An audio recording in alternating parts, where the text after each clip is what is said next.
In a 1999 interview with Bassist magazine, Rush legend Geddy Lee described Freewill from the band's 1980 album Permanent Waves as one of the songs that truly redefined Rush as a progressive rock trio. According to Geddy, the main structure of the song was not overly difficult to play. He and guitarist Lifeson wrote most of the parts together, often mirroring each other's playing.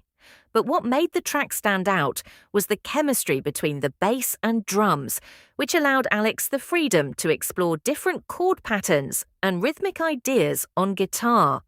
That dynamic became one of the defining elements of Rush's signature trio sound. Lifeson later called Freewill probably one of the most ambitious pieces of music Rush ever created. What makes the story even more interesting is that his guitar solo was completely spontaneous. Alex explained that he went into the recording session without any planned ideas and simply reacted to what Geddy Lee and Neil Peart were playing in the moment. To him, it felt like all three members were soloing at the same time.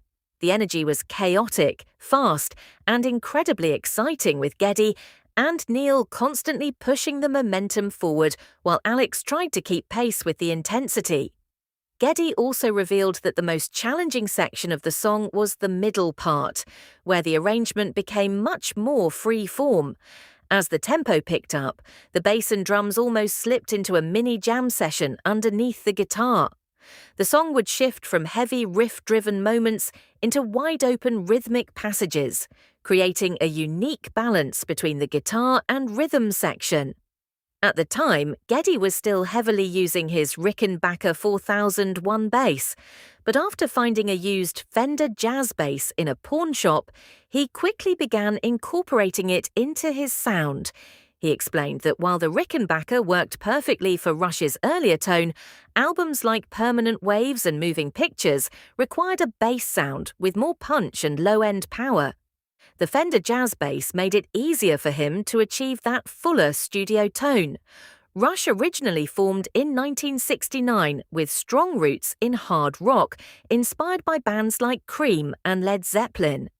Geddy once shared that when he first started playing bass at around 14 years old, it was considered the instrument nobody wanted to play. Everything changed after discovering Jack Bruce of Cream, who became the single biggest influence on Geddy's approach to bass playing. With increasingly creative and progressive material reaching a peak with the legendary Moving Pictures album in 1981, Rush eventually became one of the most iconic trios in progressive rock history.